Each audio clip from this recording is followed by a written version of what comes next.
លុះព្រឹកឡើងម្ដាយរបស់លោកបានលួចលបធ្វើដំណើរទៅកាន់ព្រៃមួយប្រមាណ1 គីឡូម៉ែត្រពីខ្ទមរបស់លោកឈ្មោះថាព្រៃខ្មោចក្មេងម្ដាយរបស់លោកក៏ជួបប្រទះនឹងភ្នូរថ្មីចំនួន3កន្លែងក្នុងព្រៃនោះម្ដាយលោកសង្ស័យថាជាភ្នូរដែលគេបានបាញ់សម្លាប់ហើយកប់ឪពុកលោកនៅទីនោះចាប់ពីថ្ងៃនោះមកគ្រួសារលោកកាន់តែភ័យខ្លាចយ៉ាងខ្លាំងដោយគិតថាមិនដឹងថ្ងៃណាគេមកយកលោកដែលជាកូនប្រុសមានកម្លាំងពេញជាយុវជនទៅសម្លាប់ទៀត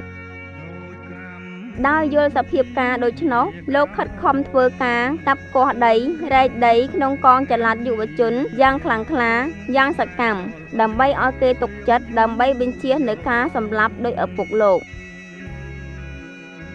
កបានបាត់បង់ឪពុកនិងបងប្រុសម្នាក់ដោយខ្មែរក្រហមសម្លាប់ក្រោយពីការលុកលុយរបស់វៀតណាមឆ្នាំ1979លោកបានធ្វើការនៅសង្កាត់ទឹកល្អក់ក្រុងភ្នំពេញដែលពេលនោះជារបបសាធារណរដ្ឋប្រជាមានិតកម្ពុជាដោយលោកព្រួយបារម្ភអំពីការឈ្លានពាននិងការត្រួតត្រារបស់កងទ័ពវៀតណាមលោកបានគាំទ្រដោយសម្ងាត់ដល់ចលនាតស៊ូខ្មែរអ្នកជាតិនិយមដែលប្រឆាំងវត្តមានកងទ័ពវៀតណាម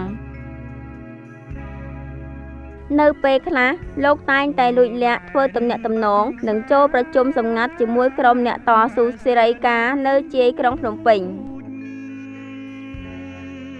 ដោយតែងតែលួចលាក់ឧបត្ថម្ភគាំទ្រដល់ចលនាតស៊ូប្រឆាំងវៀតណាមនោះរហូតដល់ធ្វើឲ្យរដ្ឋាភិបាលភ្នំពេញមានការសង្ស័យមានថ្ងៃមួយប្រធានប៉ូលីសក្រុងភ្នំពេញបានក៏ហៅលោកទៅសួរចម្លើយមួយថ្ងៃហើយនឹងចោទប្រកាន់ថារដ្ឋអំណាចមុខពីរដោយលោកមានទស្សនៈផ្ទុយពីរដ្ឋាភិបាលនោះគេក៏បញ្ឈប់ការងាររបស់លោកនៅចុងឆ្នាំ1980មិត្តភ័ក្តិរបស់លោកនៅក្នុងរដ្ឋាភិបាលភ្នំពេញពេលនោះបានប្រាប់លោកថាលោកនឹងត្រូវគេចាប់ខ្លួនដោយសារមានទំនាក់ទំនងជាមួយក្រុមអ្នកតស៊ូសេរីការហើយមិត្តភ័ក្តិនោះប្រាប់ឲ្យគាត់រកមធ្យោបាយចេញទៅក្រៅស្រុកប៉ុន្តែដោយលោកមិនមានបំណងរត់ចោលស្រុកលោកក៏រកមធ្យោបាយផ្សេង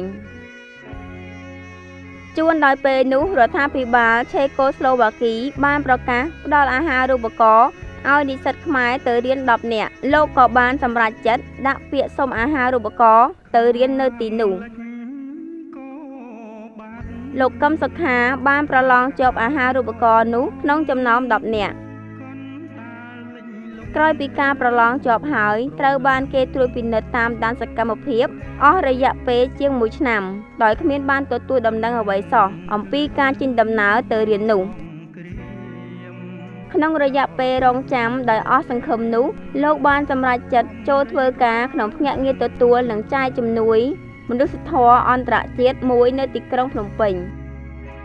នៅចុងឆ្នាំ1980លោកបានរៀបអាពាហ៍ពិពាហ៍ជាមួយកញ្ញាតែច័ន្ទមនោ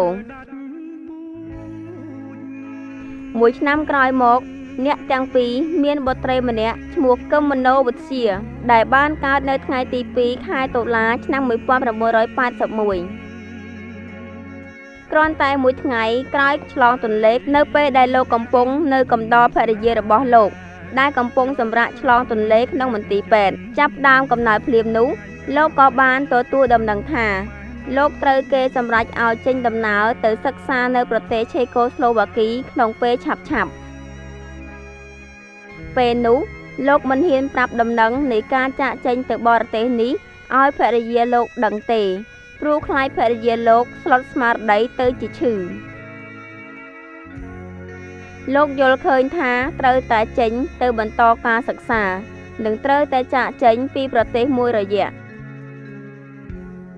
10ថ្ងៃក្រោយកំណើតកូនស្រីទី1គឺនៅថ្ងៃទី12ខែតុលាឆ្នាំ1981លោកក៏បានចាកចេញទៅរៀននៅទីក្រុងប្រាក់ប្រទេសឆេកូស្លូវ៉ាគីគឺនៅមហាវិទ្យាល័យបច្ចេកវិទ្យាគីមីអស់រយៈពេល5ឆ្នាំ